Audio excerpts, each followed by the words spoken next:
Well, welcome. There's lots of new faces. Here's one more speaker I see log in.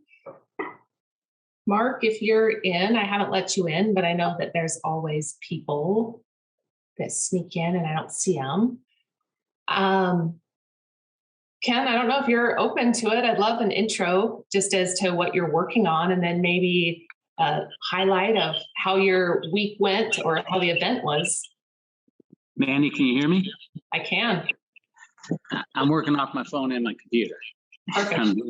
I'm one of these guys. I can't change the flashlight batteries, and something's working not so well here. Yeah, no, I wish I'd have seen you down in Austin. We haven't been properly introduced. So, are we getting feedback? A little bit, yeah. That's right. That's an operator issue on this part. That's okay. Well, I wanted to maybe highlight the event was great. There was lots of wonderful connections made.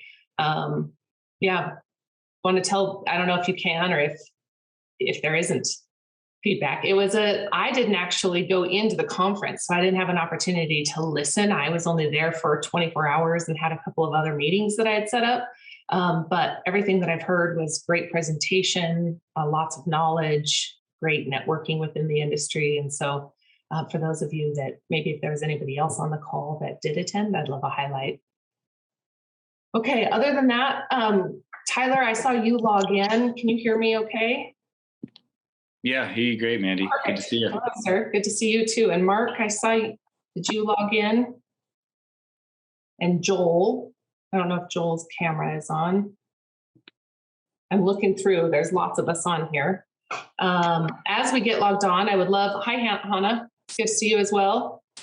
Artie, Tim, I see lots of cameras. I'm moving everybody around. For those of you that are new to Zoom, you're welcome to grab a hold of the screen, or you can hold the icon, the picture down of whoever the guest speaker is, and you can drag it to the top. Or up in the upper right-hand corner, you can change the view to speaker view, and the person that's talking actually shows up on the big screen. So if you want to do that. Other than that, when we get started, make sure that you are respectful and keep yourself on mute. We will open it up to some questions. Tyler, is Alan getting on? Let me just make sure. Okay. And Mark, can you hear me? Okay. Are you on? Joel, I haven't seen him on yet. Okay. Perfect. I did message him. Yeah. Awesome. Well, I'm really excited about these conversations. I invite you guys to jump in with questions. I know that there are a lot of you on the call that are actively engaged and working within this industry. For those of you that are new to Global Hemp Association or to any of these calls, the goal is really to provide an opportunity to educate and connect. These will be recorded and transcribed and then are shared on our Hemp Hallway at Hemp Hallway is Global Hemp Association's community platform. So if you'll request a login or request an invitation, and then we'll approve or send you over an invite, and then you can log in, and under the Media Center, you'll be able to search different content based on membership or how involved you want to be. So that's available. But I would really like to turn it over. Tyler, you want to give just a quick intro, maybe while we wait for Alan? And yeah, he's looking like he's getting back to me now. Awesome. Hi, everybody. I'm Tyler Wood. I'm the Director of ESG and Sustainability for Gravitas Infinitum. We're an impact holding company, part of the Hot Planet Repair team. And we have our, in hemp, we have Carbitura, which is a project we've been working on for several years. Alan, by the way, is 10 minutes late, but you'll hear more from him.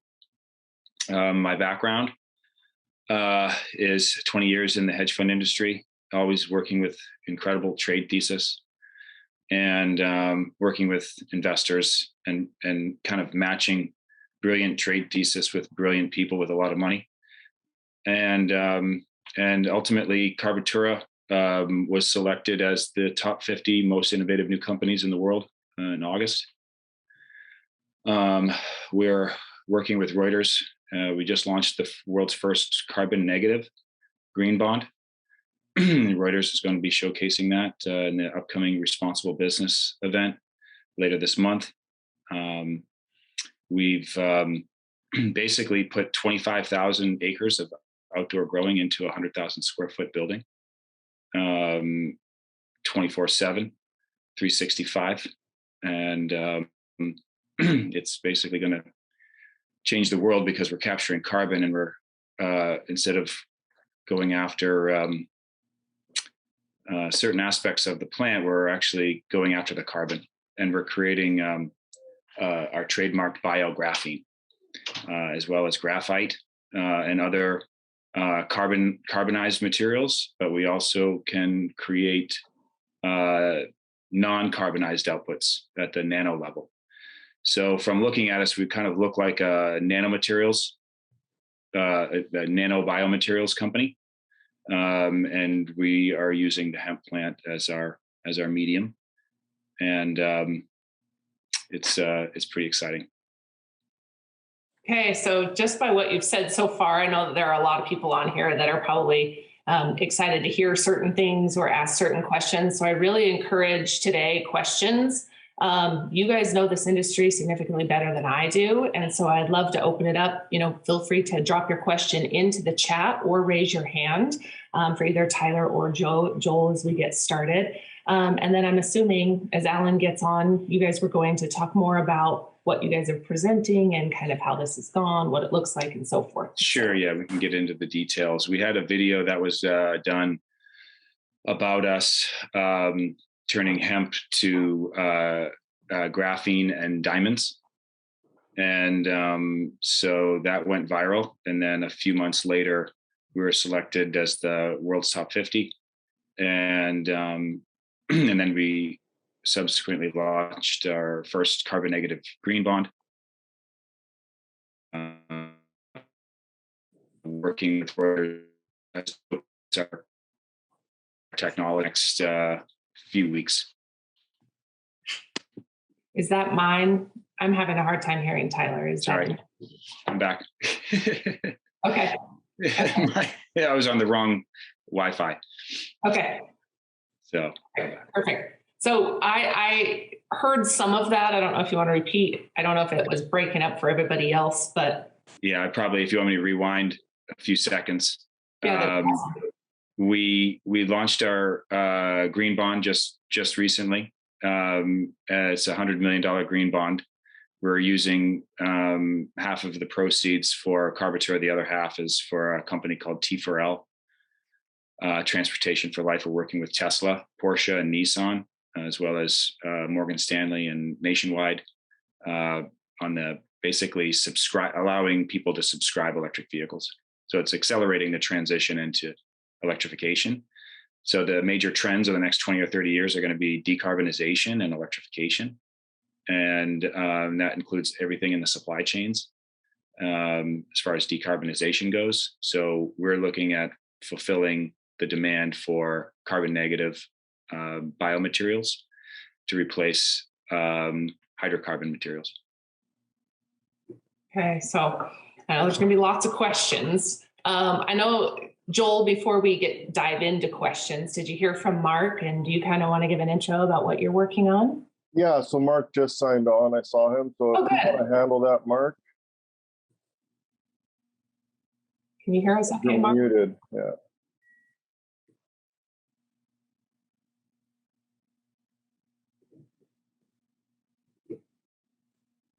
Well, hello, sir. Oh, I can't hear you now, though. No sound.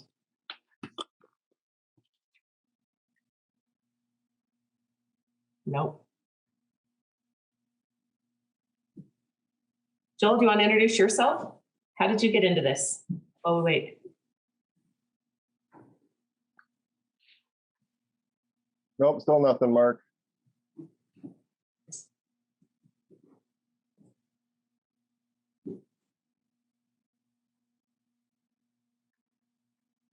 Oh, here's Alan also.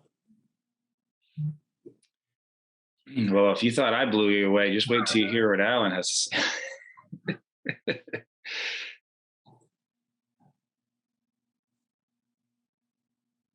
There are a lot of us on today. I really appreciate you guys joining. I'm excited about some of this content. Hi, guys.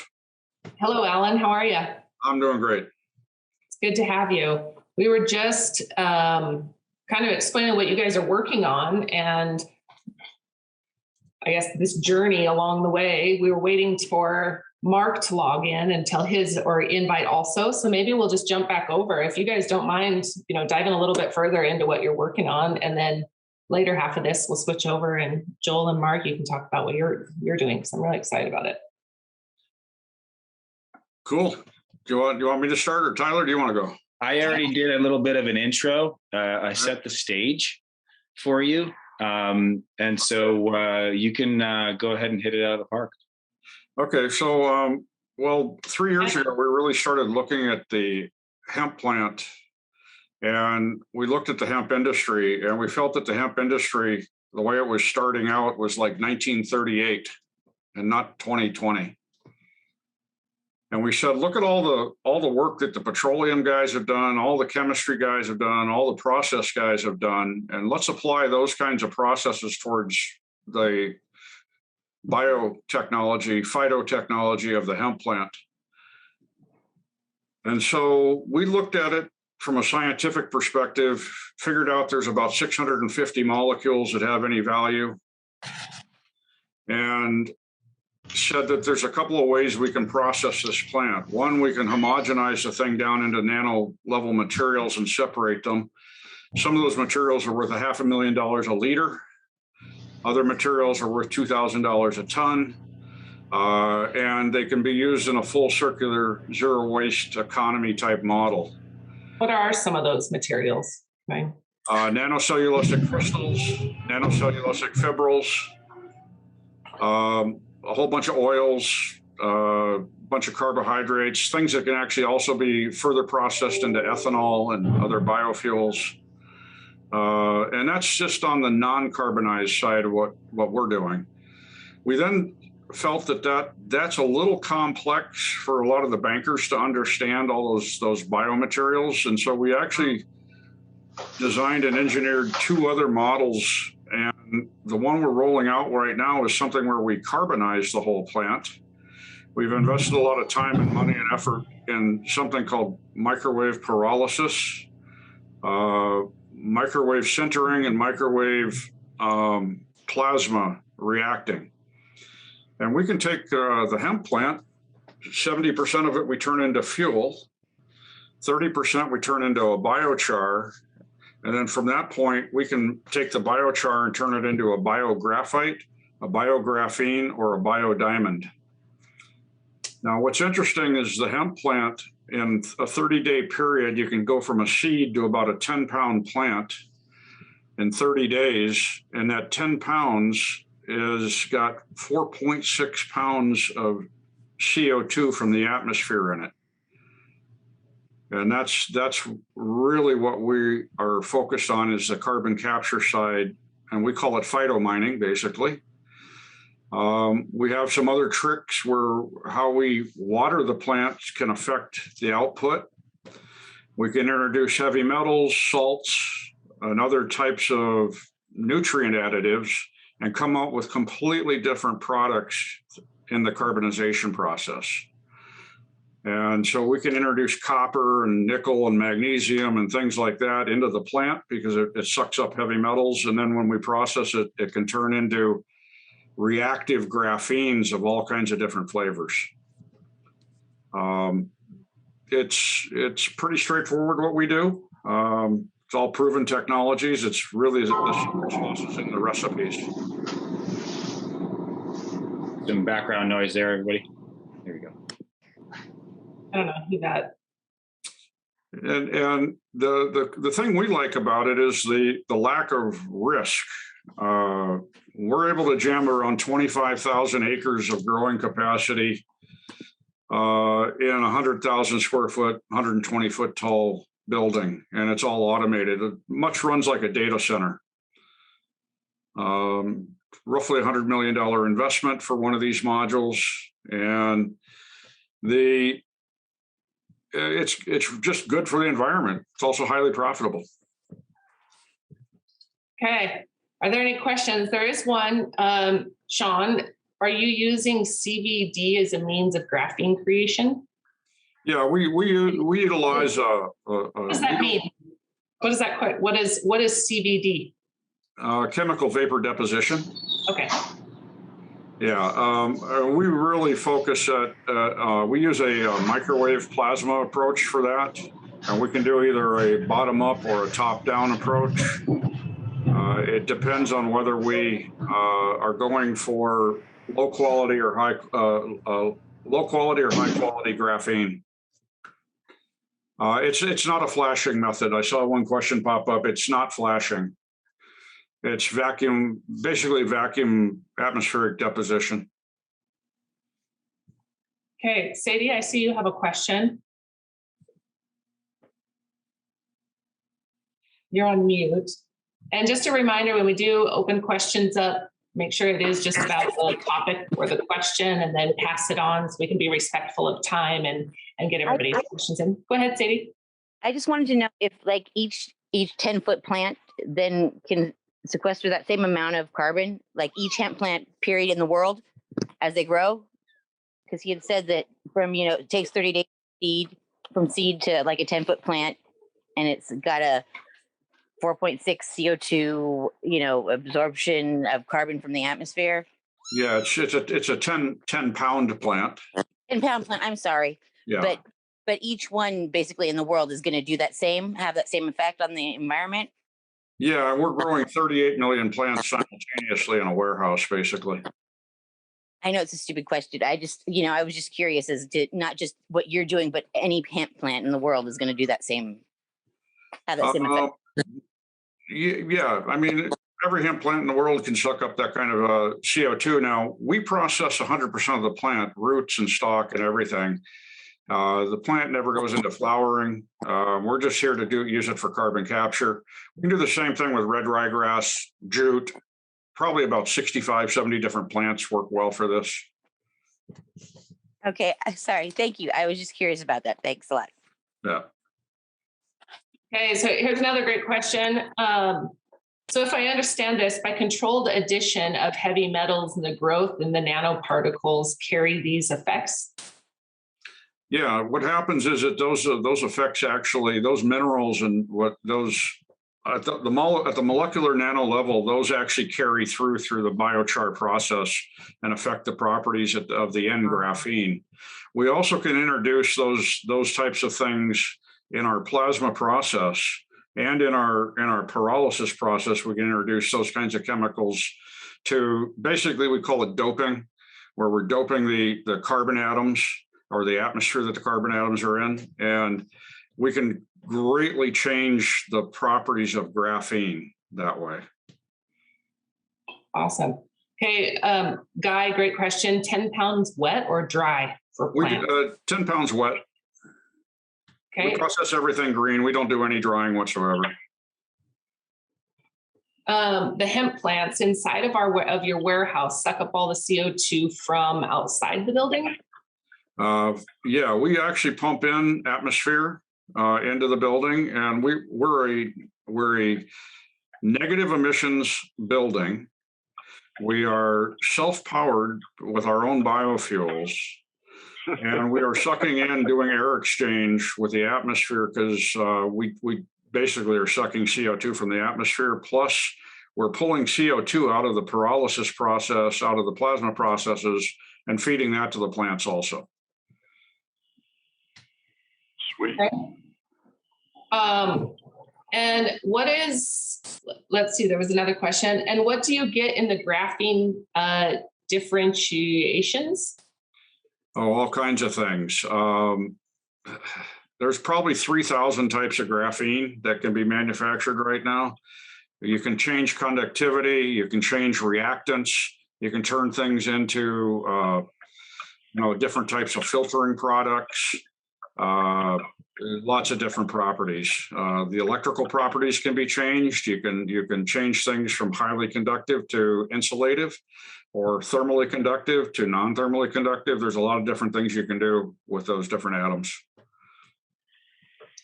What seed varieties are being used? Excuse me? what seed varieties are being used? We can use any type of hemp seed. We really don't care. We're not growing we're not growing it into anything that's really human consumable. We're just using it for carbon capture. Interesting. And let's see. If there's any questions, if anybody has anything specific they'd like to speak about, please feel free to jump in. Are you looking to use hemp materials for space colonization? Well, I'm still on planet Earth. I'm trying to fix it first. What do you get? Okay, so it looks like I've asked all the questions here. Oh, here's more that I'm. There was one about our methodology, and we have multiple LCAs that we're going through. And we also, because all of our products are coming out carbon negative, it's really critical that we pass through all of the carbon and climate attributes, because we generate renewable energy credits, renewable fuels credits, lots of different credits we generate. And the carbon credits, because we're also not only capturing, but we're sequestering, we have to run a full LCA. And we can run the LCAs to the Biochar level, to the biographite level, to the biographene level, or the biodiamond level. Okay, so great question by Ken. Has the methodology for carbon capture been documented, verified, and certified by third-party registry for carbon offset payments? That's what I just was talking about. Tyler, who are we working with? The different companies. Vera predominantly. Gold Standard is the Swiss-based one. Which is good about Gold Standard is that they follow a lot of the Sustainable Development Goals, or have adopted those for premiums on carbon credits. But Vera in the U.S. has come a long way, also starting to identify the Sustainable Development Goals, but also plastic elimination credits and a few other things, initiatives that they've been doing. So I don't know where that background I found in. Sorry, got background noise. So yeah, Vera is the U.S. registry, and they're a nonprofit. Right. Hi, this is Ken. I asked the question online, but has your methodology been approved, rubber stamped? We're going through that. We're going through the certification process right now. Okay, so you're pending. Oh yeah. Well, and we're driving a little higher standard than everybody else out there in all their bespoke programs, because we're driving an industry standard that can be passed on to the next party. And so we're working with groups like Samsung and Dow Chemical and a lot of groups like that, where we're here to help make their supply chain carbon negative, their products carbon negative. And so there's we have multiple LCAs going on, a whole bunch of different certification approaches that are happening. We're going through a great retooling right now, and that's really critical. A question back to the CO2. Are you feeding outside air in, or are you using actually concentrated CO2? We're using outside air. We're air mining. Gotcha. Let's see, other questions. Frederick, I saw you had a question.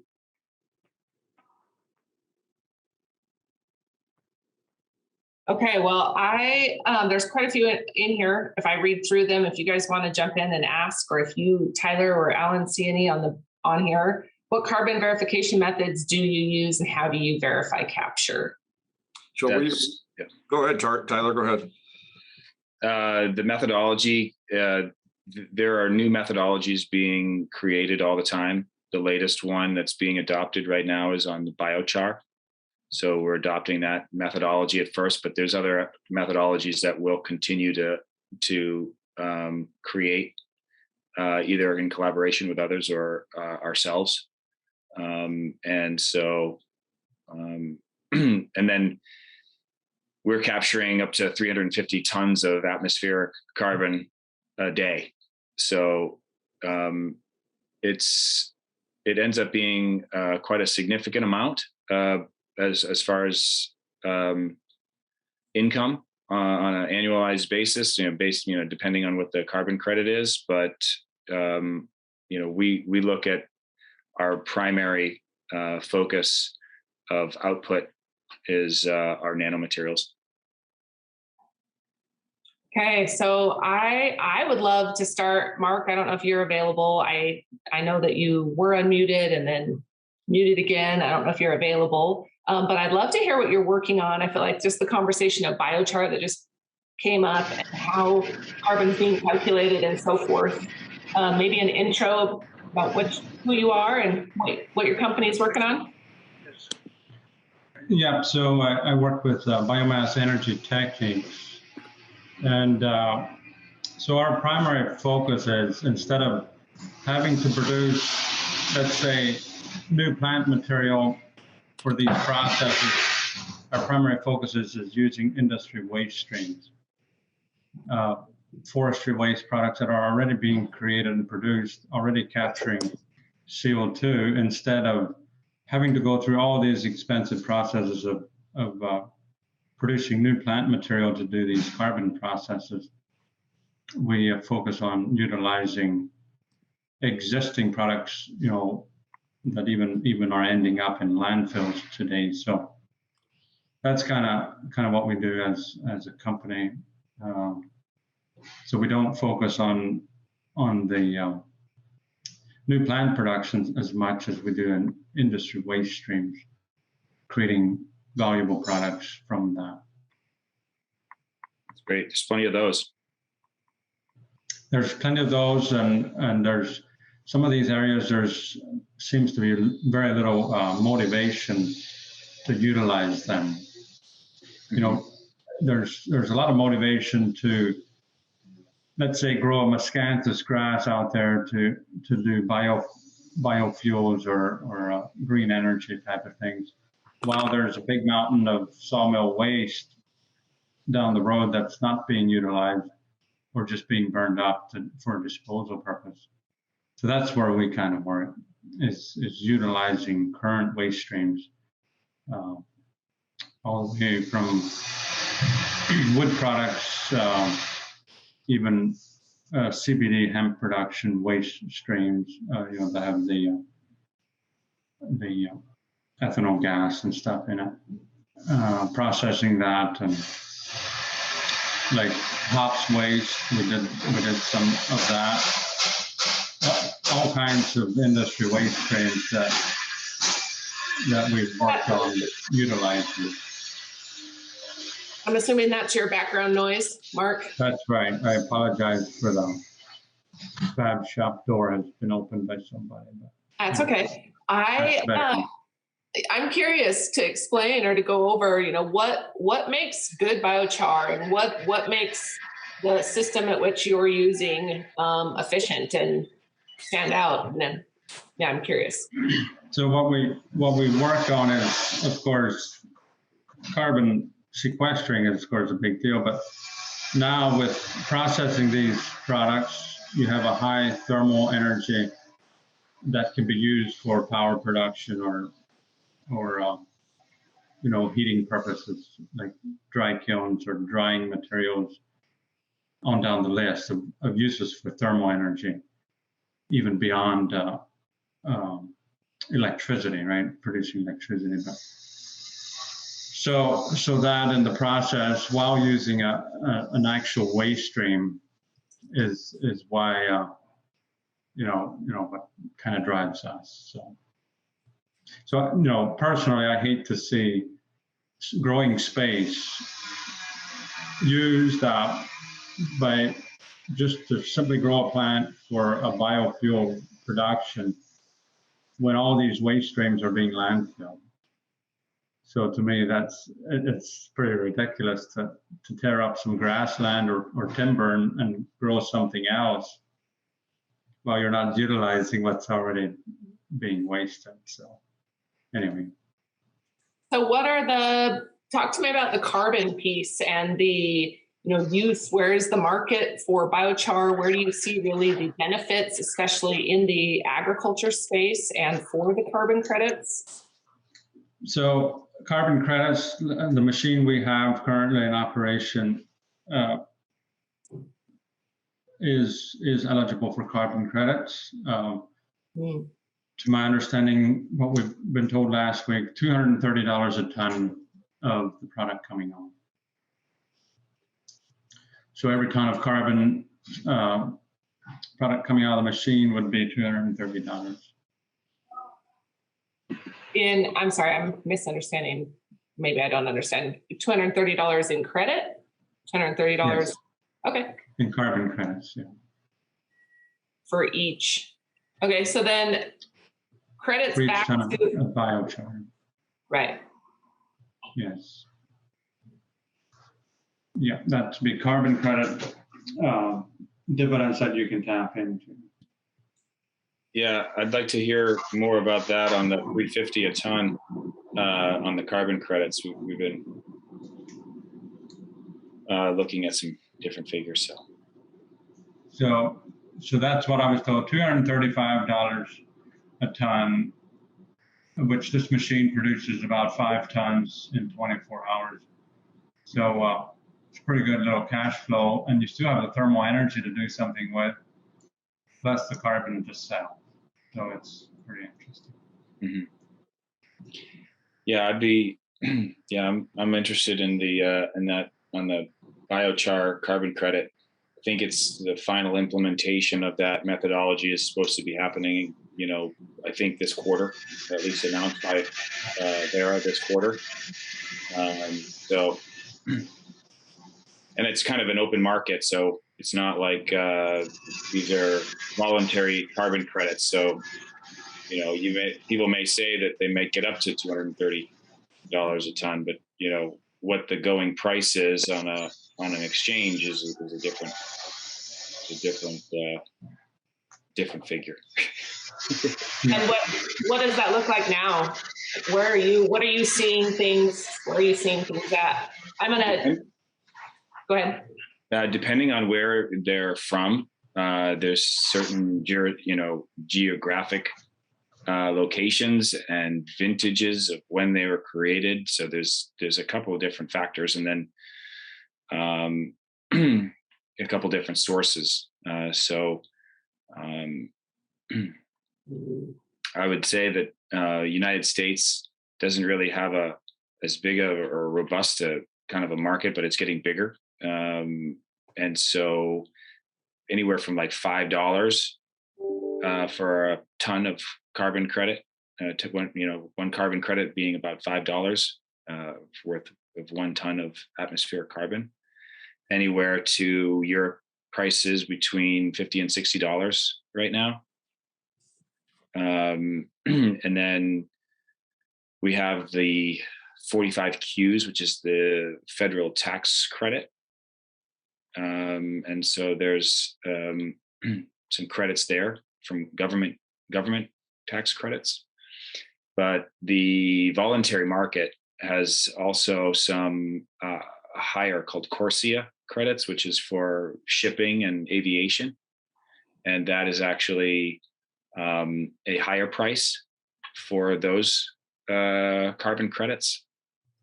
So that's pretty much what everyone's discussing right now in COP26 is trying to, make everybody define what, carbon's carbon.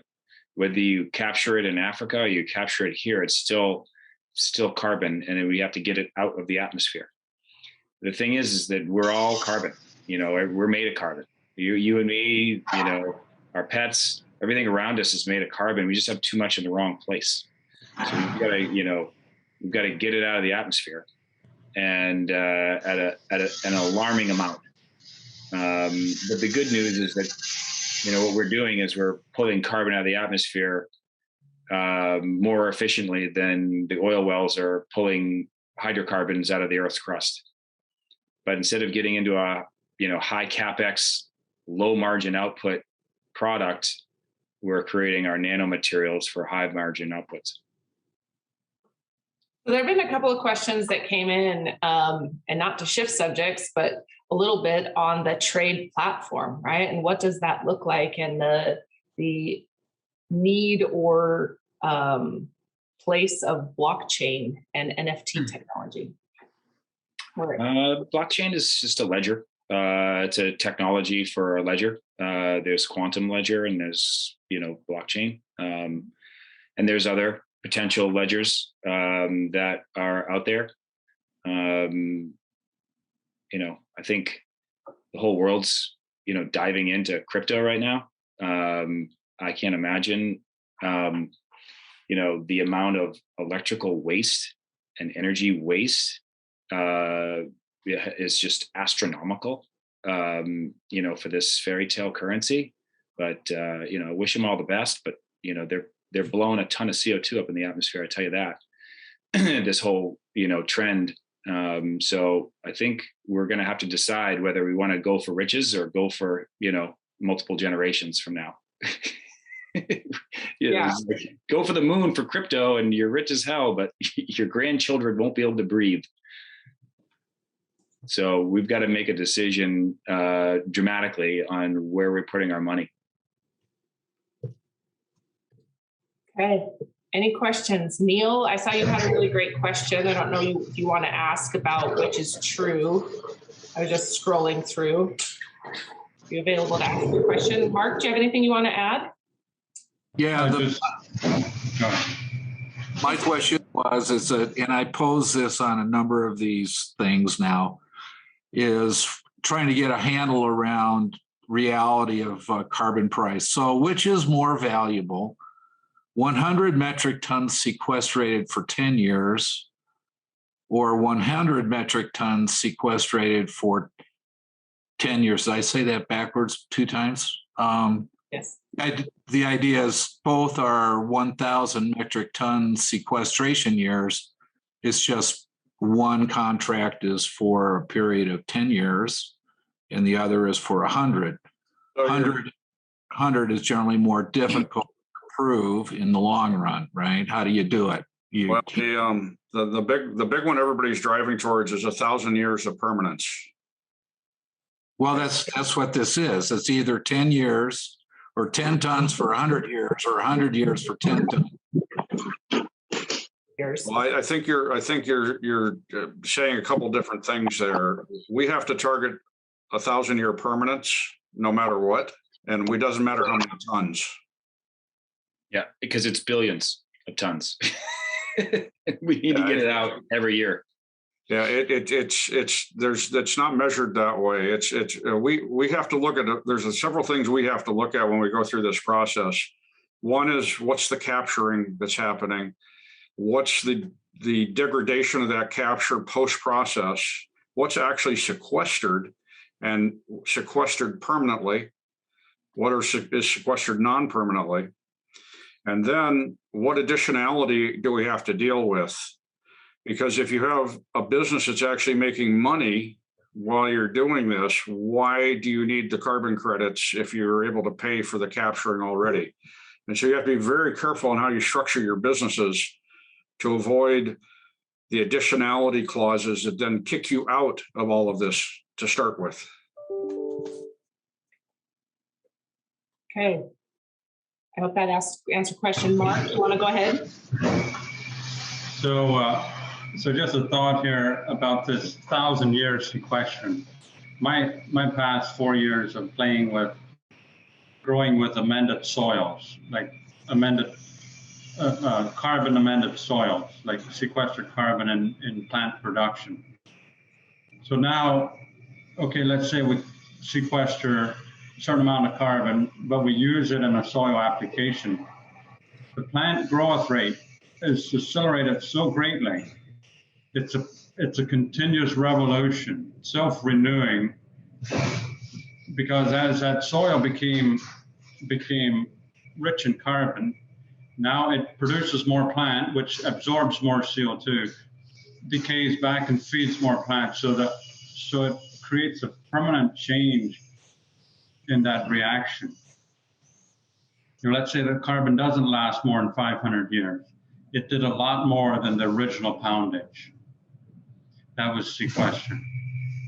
because of the accelerated plant growth with no extra water added or fertilizers because of that sequestering process. So I see way more benefit than just having to put this carbon, out of the atmosphere, because once you change your soils, you get a drastic acceleration in plant material growth, and that's where the big change would happen. So, and plus, while you're doing that sequestering, you are able to feed this, the political desire right now to have a green electricity, right? So you can make both happen at the same time. And the other thing we're working on actually is building materials. So concrete products, cultured rock, concrete block, like building blocks, that are 90% carbon from biochar, wood product biochar, with the direct replacement of the industry standard in strength and in the PSI, with a lot lower absorption rate on moisture and a lot better R value. So, and that's reality. We have production of those products. So it's very interesting to watch this all go down. So to create the full carbon life cycle, you need to have these end products to show the full circle. And yeah, we definitely can do that. We're working with a company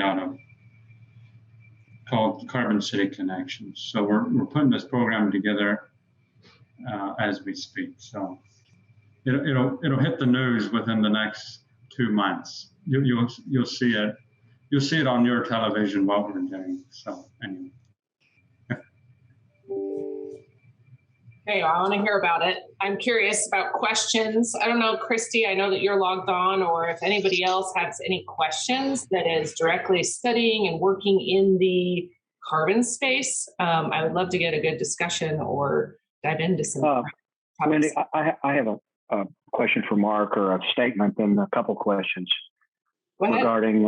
So Mark, I'm going to use some numbers, and they vary, depending on what variety is planted. But we know if we grow hemp in the field, fiber for fiber, we're going to have 1 million to a couple million plants per acre, right?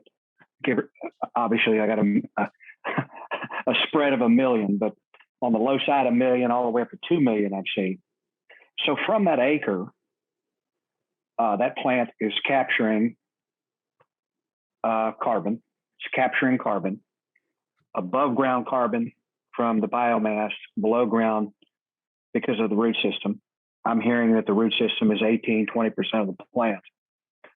So you have above ground, you have below ground. And now the farmer wants to sell his carbon credits, but he can't, because the product has to be turned into some type of byproduct, hempcrete, hemp block, et cetera, wood that continually stores the carbon for quote 100 years. So what have you seen as far as payment to farmers for that capture? And is the farmer getting all of the carbon credit payment, or will they have to share that with the processor that is turning that raw product into a, let's say, a hemp block byproduct? So there's a couple questions in there somewhere, I think, right? So what are you seeing? What is anybody seeing out there as far as assisting farmers, or farmers receiving payment for above ground, below ground carbon capture? And then what has anybody seen as far as the process for documenting the longevity of the storage through the byproducts? Anybody want to take a shot at that? Sort of like the cattle business. If you retain ownership through till final processing, that would allow you to be able to track backwards out to the final endpoint potentially. But I think if you're selling at the farm gate, you stack a bunch of bales on a trailer and the guy hands you the money and he's down the road. Making claim on any of the biomass that left the farm, I think, is a big zero, unless you really know how to track it further. Over. Mark, I saw your mic was undone, and then I don't know if Alan or Tyler, but Mark, do you have anything you want to add here? Yeah, that's my understanding is the, let's call it the carbon credit dealer or the people in charge of that. They determine how much is allocated through the various stages of that life cycle. It could be the trucking company, it can be the farmer, it can be the processor. But like I always say is you want as much as possible happening at the point of production. That's the key to it, because that'll keep your credits together. You don't need to transport it 500 miles to a processor. Right. Yeah. That's fossil fuels being burned. It's rubber being used. And next thing is if you sequester the carbon at the point of production and have multiple uses for thermal energy or electricity on the spot, that's when efficiency comes in. Just like a microgrid system, it doesn't pay, or it's not environmentally friendly to transport stuff from here to there just for processing. Just like this other guy mentioned about the beef industry. Technically, that beef should be processed at the site it was raised. Yeah. And distributed in the neighborhood instead of hauling it to Omaha for processing, and the calf was born in Texas and it gets shipped to New York City to be served as a steak. So that's where the whole chain is really upside down if you want to start talking about becoming environmentally friendly. So anyway, but we still got to feed the big city. That's the problem. It's hard to raise a cow on a rooftop for sure. Alan or Tyler, you have anything you want to add to that? Well, for us, we don't have as much of the logistics issues because we produce it 24/7, 365 on site. I think you'll find logistics are going to eat everybody's lunch. Yeah, we definitely have been, right? I think that's a lot of the pain point that we're seeing for sure. Let me add to that. I mean, that's so I own some land. I grow different things. I have cattle on it, which means I have grass. So there's different aggregators approaching me, and they want to pay me to move my cattle from one lot, if you will, and they're going to pay me, I think, $1 to $5 a ton just to move my cattle, because the grass is storing carbon in the ground, which to me doesn't make any sense at all. But this is a verified methodology, and I have 3 contracts wanting me to sign, and they want to pay me over 10 years, which to me is just absurd, because Bermuda grass and it doesn't capture the carbon that an acre of hemp would capture, even more than trees that I've heard. Now, correct me if I'm wrong on that, but what I'm saying is an acre of hemp captures more carbon than an acre of trees, just because of the density of hemp. And correct me on that if I'm mistaken on that. So anyway, my point to this is there are verified, certified methodologies where ranchers, including myself, can or could receive dollars on their carbon credits by rotating cows, right? So I've grown some hemp. It will grow in my neighborhood down in South Texas. So I'm just, I'm looking for that verified or rubber stamped, verified, certified process methodology for hemp, and I can't find it. Hadn't found it. It's not out there. So I'm trying to create one. There's a couple, Christy, and then I'd like to hand it over. Yeah, sir, as soon as Christy. Christy, are you available? I don't know if you can. I'd love to share. And for those of you that don't know Christy, she's fabulous. We just did another full interview with her and shared some info, but you are on mute, Christy. Perfect. Hi, everybody. Yeah, so just I would like to circle back to kind of sort of answer that question in the first part of that preceding question. One of the things that we find that we're lacking when it comes to, I mean, as a farmer, you no doubt are experiencing this, is just really the lack of standard operating procedures or just any kind of uniformity of practices that could help us arrive at that. So one of the projects that I've been working on, contracted through Heartland Materials, is to quite literally document the carbon impact based on soil texture, because we know for a fact that certain soil types have different propensity for carbon sequestration. And although as an industry, we're trying to create this uniformity, there's something there that allows us to capture more carbon in other soils. And whether it be like what Mr. Ferguson mentioned, whether it be the more biomass growth as we have these more productive carbon cycling soils.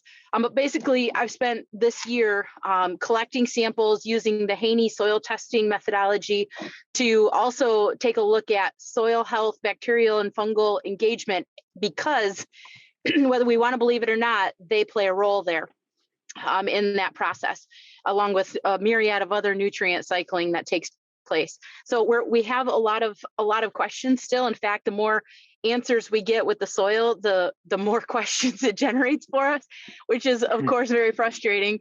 But we're trying to understand the chicken or the egg kind of concept here.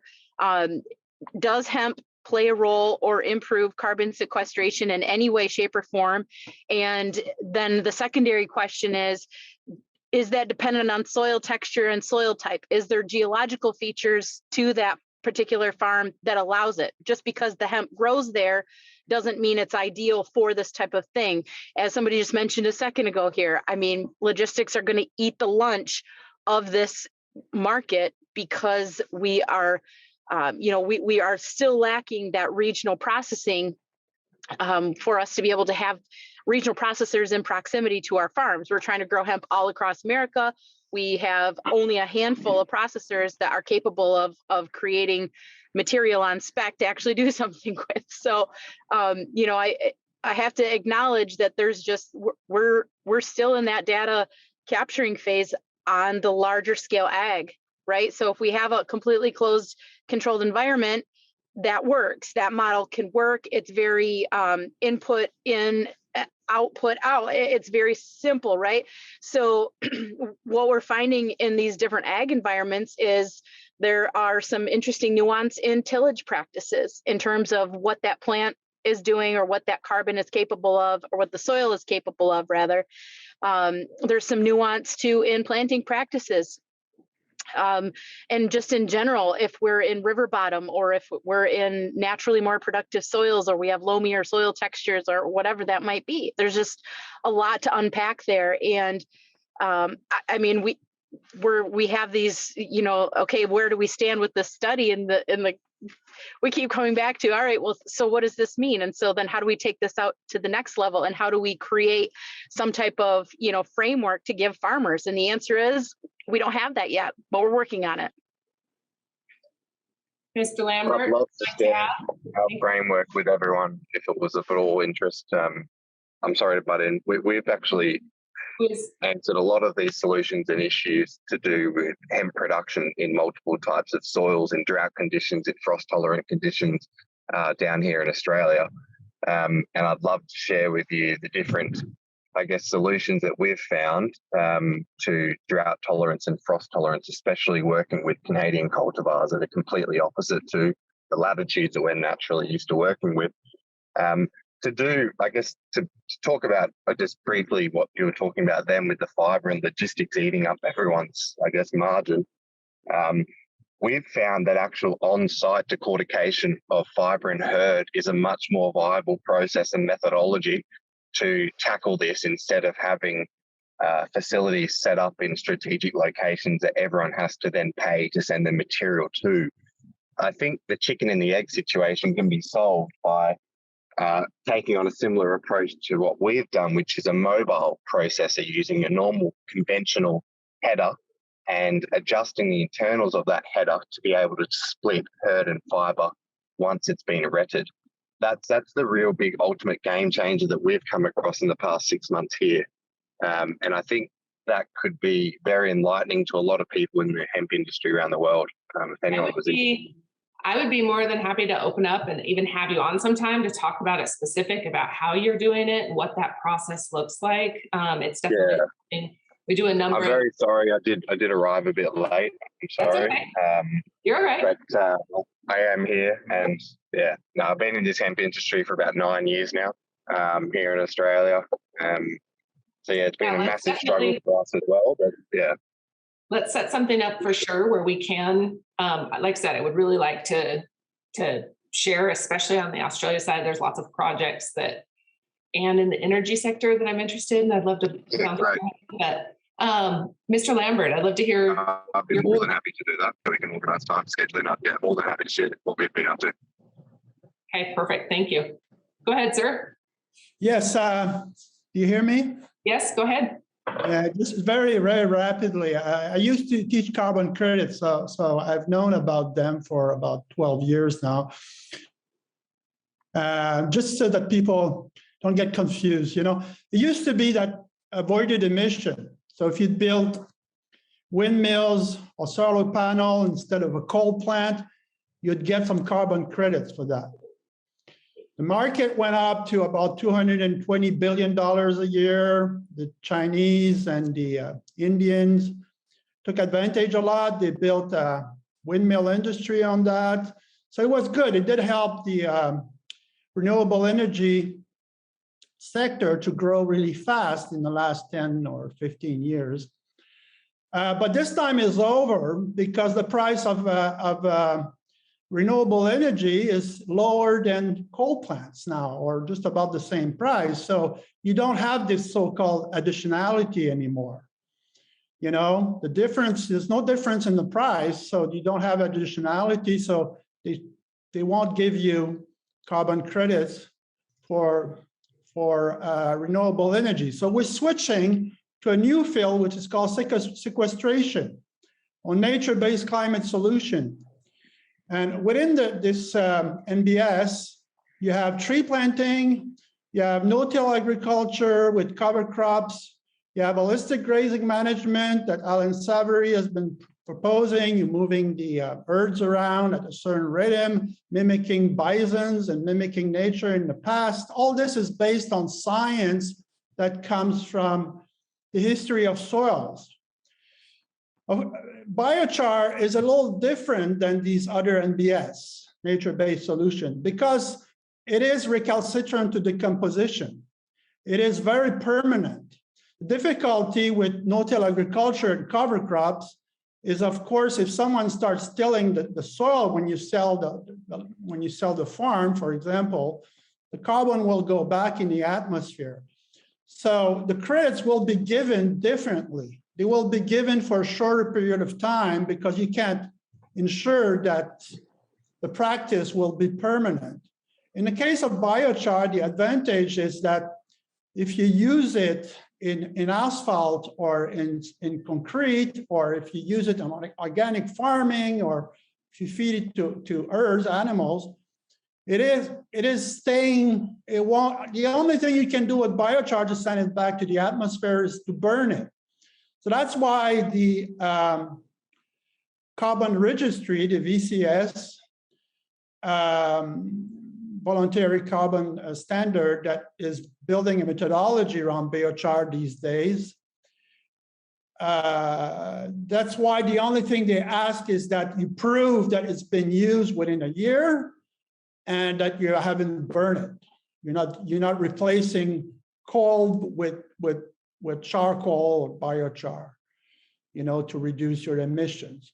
So what I'm trying to say here is that depending on the methodologies, they won't be the same. No-till agriculture with cover crops that is being promoted by NORI in Seattle will be quite different. It will probably be on the voluntary market. It won't be on the United Nations market that is at this moment asking for a century, 100 years of sequestration. But there will be voluntary markets that could use no-till and cover crop, that could use holistic grazing management. Because if you take Gabe Brown in North Dakota, he went from 0.5% of carbon in his soil to 11%. Now he's now using no fertilizers. He doesn't need them. He's storing water like crazy. If you bring the level of carbon in your soil, it becomes healthy. It becomes healthy soils, and you're transforming completely the level of carbon in your soil and the health of your soil and the health of your product. And I think you should be paid for that. I think farmers should be paid for that. And there's a great future in that field. And that's probably the only way we can sequester 1,000 gigaton of carbon and reverse global warming. Okay, Jeff, I saw your camera come on. I don't know if you'd like to say anything. Anything about what you're working on, maybe? No? Hi, this is Tony Probb, and I've yet to figure out where the little hand-raising thing is on this version of Zoom, but right. Welcome. Yeah, I've done biochar work for quite a number of years. Started about 15 years ago, and with what Mark said, decentralization is an absolute must. In our work, we were looking at a 6-mile radius at an absolute maximum distance by which you could bring agricultural materials in for biochar development and then reapplication back into that same segments of that same area. And with that, we're looking at literally the 2,000-year carbon. I mean, it's charcoal. And the only thing I can say is that the only way that we can sequester carbon for more than 10 years at any level is in the form of a charcoal type material. It has to be microbially, essentially resistant or proof. And without that, the amount of carbon that we can sequester through the best management methods that there are, obviously no-till, cover crops, you go down the line, is fully dependent upon the climate and texture and the moisture regime of that particular area without regard to anything other than woody perennials, such as trees. And the bulk of the world is not trees. As much as we'd like to think there were a lot more trees, there was a lot more grassland originally than there ever were trees throughout much of the world. So we kind of got to look at that. And one of the challenges that we get in biochar is that it moves. And I've had graduate students that I gave them challenges of sticking biochar to soil. Biochar is a mechanism, but we also have tremendous value of plant nutrients in that biochar. And what we don't want to do is take nutrients from one area, degrade one piece of land in favor of promoting another piece of land, which is commonly what we see in a lot of compost operations. We just accumulate nutrients from one area to other area. 10 years ago, on average, the agricultural biochar materials had about $75 a ton of non-nitrogen nutrients in them. The economics of that just killed us when we were looking at it for developing transportation fuels from biochar. We really need to look at how do we do these charcoal transformations in situ, where we don't have the transportation costs, And there's some other unique things that happen in situ as opposed to in some of the manufacturing processes that we see with biochar. Tony, would you mind introducing yourself? What's your background? Where'd you come from? For those I'm that know Tony. I'm Tony. I'm an overeducated farm kid from Illinois that somehow managed to get a PhD, and I'm a professor here at Texas A&M University in soil and crop sciences. I'm a soil chemist by training, and have been dealing with this. There are great advantages of the integration of carbon films onto soil pits, particularly with regard to reducing the preponderance of compaction issues, a limited amount of water holding, but more from the aeration and water infiltration and root proliferation to the soil. And when we talk about soil health, which is one of the big kicks in agriculture, it's really all about roots. In the end, everything is driven by the active plant, all the microbial aspects, water infiltration, everything that we hold true to a good quality soil, soil till, soil health, ultimately gets to that aspect of root development. And anything we can do to promote that just helps us out along the way. But to get rid of or to sequester the billions upon billions of tons of carbon that we've liberated through fossil fuel use over the years, we got to put it back into something highly resistant. And that's, just think about all that coal. It was essentially as close to charcoal as you get. And we need to figure out how do we get it back into charcoal at the surface and have the positive benefits. Absolutely. I like it. How do people get in touch or get involved, Tony? If somebody has questions, or I guess, can I ask you, would you be interested in coming back and being a guest speaker sometime? I would be happy to. Awesome. From the agricultural perspective, a lot of companies are going away from some of the promotion toward verifying carbon sequestration here in the United States because of the complexity and the cost of testing and this and that, and are relying on models that predict, hey, we're going to sequester X amount of carbon by grazing rotation, no-till.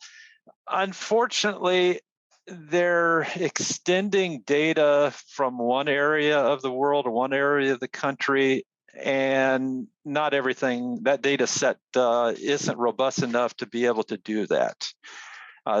Particularly the southern United States. Almost 100%, some of the data suggests 98% of the carbon sequestration that we see from cover crops, permanent pastures, you name it, the non-tillage aspect is all from root development. It's not, none of it's from the above ground portion. We need that above ground portion to be mineralized to get the nutrients back so we can continue to grow the next crop, next cycle. So the word chicken and egg phrase comes out a lot. And I'm not even certain it is a chicken and egg. It's probably chicken and chicken. Yes, that's fair. Which is first?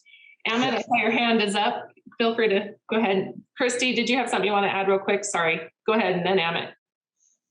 Tony, I appreciate your perspective there. I mean, I think that's really where the project that I've been working on has been driving to, is measuring root development and the signaling system and the soil microbiome that's doing all the heavy lifting, which unfortunately is devoid in a lot of the circles that keeps having these carbon conversations. So I really appreciate your perspective in respect to the soil.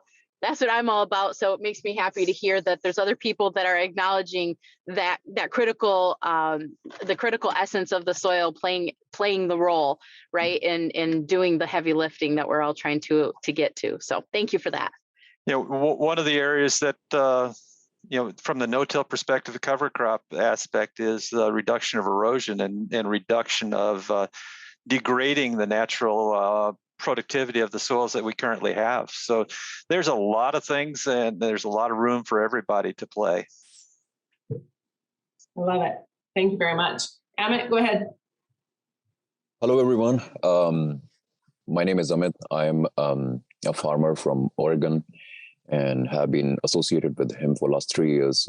This carbon capture that recently, this movement also captured my attention, and I was really curious to find out some things. So thank you very much, first of all, to give all this information here.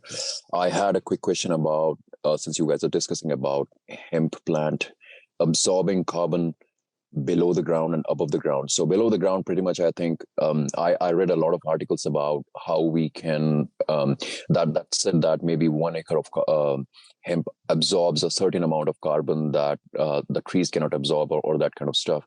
But is there any way that we can, as Mr. Tony also said, that it also depends on the place that you maybe in the southern part of the United States, there is maybe it's a different amount of carbon that it will capture. Is there a way, this is my question, is there a way that we can exactly determine that this particular plant is going to capture this much carbon above the surface? Below the surface, I think we can always test the soil and maybe like find out, but I'm trying to find to get a quantified data about if I grow a plant and if I can do some sort of experiment with which we can say, okay, this plant absorbs this much carbon. So if anyone have that answer, thank you. Would anybody else like to jump in and answer that? Tyler? It's 46% by weight of the hemp plant is carbon. And that just works with everything? Like, is it like a consistent thing with everywhere you grow it? All hemp, it's made up of a certain amount of carbon. 46% is the scientific number that has been assigned hemp and its consistency of carbon. And this 46. The value will go up a little bit as you get rid of leaves. So if you defoliated it and had primarily stock material, the carbon percentage will go up as high as about 52%.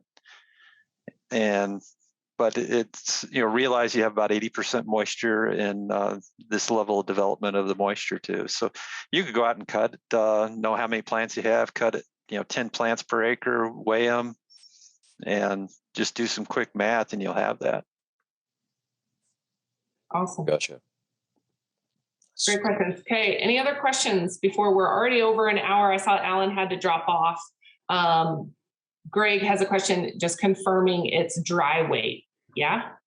46% dry weight? We don't dry our plants, so it's 40% of the wet weight, 46% at wet. Okay, awesome. Any other questions? This has been lots of great topic. Bruce, I know you've got lots going on your side. I would love to invite more people to come back to get involved in the research and to get involved in some of the projects. We're very actively, for those of you that haven't been on these calls previously, we host this carbon meeting every month. This is about, we get close to 100 people every time that log in. I would love to invite you to join and share what you're working on, share your project. We're always looking to share contact information or share knowledge and information. But definitely want to encourage you outside of this to take advantage of the opportunity to connect and move the conversations forward, develop the relationships and meet people face to face. Bruce, do you have anything you'd like to add or any questions specifically? Nice hat. Yeah, thank you. I went on an Amazon shopping spree, guys. Wasn't good for me. Go ahead, Bruce. Do you have anything you want to add otherwise? No, I was just going to say, to be a little bit more specific, I think what we found when we found over and over different references is that the measurement of the hemp above ground in terms of the potential for sequestration, what you want to do in order to get an accurate measurement of that, because it's all plants, all dried plants are 45%, or whether it's an asparagus or a hemp plant, it's 45%, but when it's dry. And it varies whether you're measuring specifically hemicellulose or cellulose or what have you. So there's a little bit of variation, but 45 is the number to generally use. So when you're trying to analyze how much hemp you're growing you want to take a look at the dry weight, and I'm sure I don't know the number for what the difference is. It may be 80% water or something like that. I'm not sure what that number is. I've only looked very closely at what the dry weights are, because generally that's the number that most folks are concerned with. So I think it's really cool though that Tyler's making use of this stuff. Tyler and Alan are making use of this stuff without having to dry it and turning it into a really useful product. So that's really, really cool. But yeah, you don't want to measure your seeds, your grain. You don't want to measure your leaves or anything like that, because those aren't going to be sequestered into anything. Yes, they did pull CO2 out of the atmosphere, but they're not going to be used to sequester into something necessarily like a hempcrete or something like that, where you're just using herd, say. So hope that helps. Great feedback.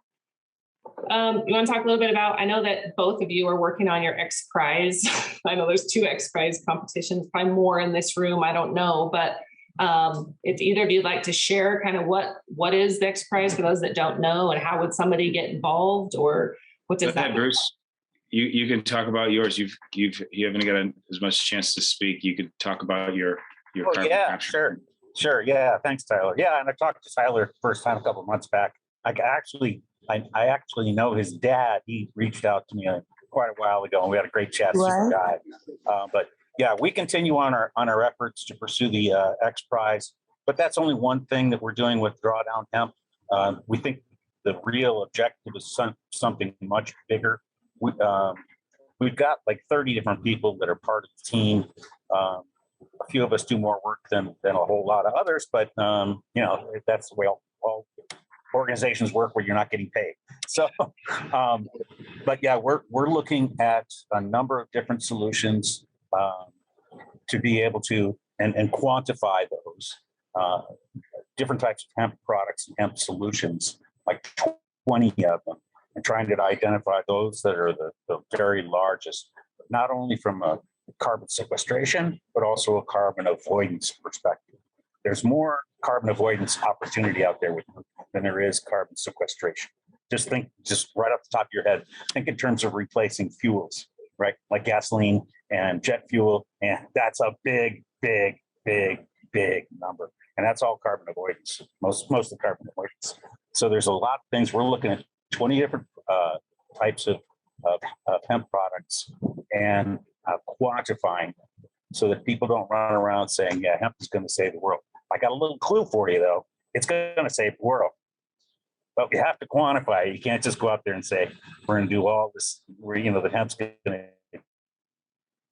do it. You have to actually quantify it. So we're not only pursuing the X Prize with at least 20 different hemp products, but also the bigger objective is to raise visibility overall for hemp, all types of hemp products.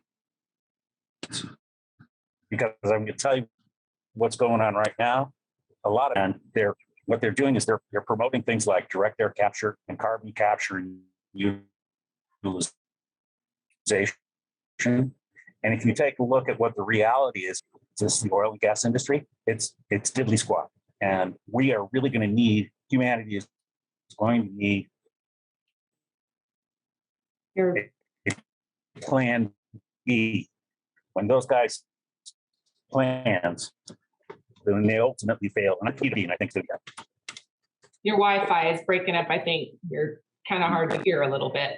I can agree. Sorry, Bruce and I have had some great conversation, and we're on the same path, because the speed to scale really is the ultimate issue. And the X Prize for the $100 million is like being awarded in 2025. There's a lot more carbon to be captured to win that prize. So, although it's a great promotional contest, ultimately it needs to get done right now. And so it's just going to be mass adoption when these solutions start being recognized. on a global scale. Like just for instance, us working with Reuters is the largest news organization on the planet, and they're showcasing us as the first carbon negative green bond. And out of all the billions of dollars, there's not been a single carbon negative green bond. You think that they need green because they were capturing carbon for some extent, but they haven't been. And so, we're entering into a multi-billion-dollar marketplace with this first of a series of carbon negative green bonds. And I think that that'll be, that's going to scale pretty dramatically. We already have over 100 countries that have reached out to us, or 100 groups reach out to us to build these facilities. So the demand is there. The profitability is mathematics. It's pretty clear. And so, sustainability and profitability don't have to be exclusive of each other. Not anymore. Correct. We used to say sustainability, people are like, treat others. It's going to cost us so much money to do it. And now it really is. There was a good article that came out today that was talking about the next 1,000 unicorns will be in sustainability and tech and carbon capture. Yeah. I think that was my post. Oh, what? On Larry Fink. Yeah, exactly. Yeah. I came across it early this morning. So it was like but I think that exactly speaks to where everybody on this call is at and the opportunity that's been presented. Around this piece. Exactly. So moving forward, like I said, we host these on a regular basis. I'd love to help connect. If you guys have specific topics you'd like to discuss or share, or companies or individuals or topics that we want to learn about, please don't hesitate to reach out. Send them to me. We've got a full team of people with Global Hemp Association. It is not any longer just me. And so we've got Kayla and an advisory board that is on fire, people that really are adding a lot of value and support. And so whatever we can do to help facilitate those connections, that's what our goal is, to help move this along. And of course, amplify the message that runs right alongside all of your hard work. So any other questions before we sign off, or anything else you'd like to add? Mandy? Yes, please. In the lab, we took some spent flowers. Hi, Bruce. We took some spent flowers, 35 pounds of spent flowers from critical CO2 makes a gallon of butanol, and butanol goes into your car with no modifications whatsoever and replaces gasoline 100%. One of the things I'm very interested in is, and it was mentioned earlier, is you just throw away the leaves, you just use the stock. The leaves can be turned into more fuel, 35 pounds of leaves. And if I look at the picture down here at Artie's in a field of leaves, here's something else that we can make with the plant that is usually just thrown away. And, I'm sure there's some carbon credits there that we'll have to look into in the future. I'm just getting into understanding this all. And this has been a great conversation and very broadening, but we can make a fuel. What I'm looking at is trying to make small facilities that go to the feedstock instead of like huge ethanol plants where 75 or more percentage of the manufacturing cost is in the feedstock. If we can make small anaerobic settings that can come to large operations and make the fuel right there and then is what we're up to. I like it. Well, I know there's quite a few people on the call. Be sure, David, that you drop your contact information into the chat, because as you said that, I know that there's a few of you that are working on something similar or aware of other people that are. So again, another opportunity to really send connections and help build this network. Without, I guess, anything else, I welcome you guys to come back. We have some awesome interviews this week at 10 a.m. Tuesday, Wednesday, Thursday. I go live with great interviews on YouTube and LinkedIn. Tomorrow is Dr. Uma, which I'm really excited about. She's well known in the industry and has a great reputation. She's awesome, Ryan. And then Frederick Cotham on Thursday. So I'm really excited about that as well. And then next week, we've got another event. Again, you can access all of our events and past content. Somebody asked, I saw in the chat that, will this be transcribed? Each of our meetings are transcribed in detail and shared on the Hemp Hallway. So make sure you go to hemphallway.com and request your profile. And so give it a few days. It will take a little while for those to, obviously it takes time. Somebody's manually transcribing those for us. Again, somebody awesome on my team. And so I encourage you guys to please join membership. It supports all of our efforts to continue to do what we're doing. We also have a Patreon for less than a cup of coffee. I'd love to have your support on Patreon to continue to put content out. And thank you very much for everybody that's our member already. Without you guys, we can't do this. We've got almost 200 members now and thousands on our profile. And so we're growing very quickly, and I'm really excited. It allows us to continue to spread the message. So thank you again very much for joining. Thanks for all of your support.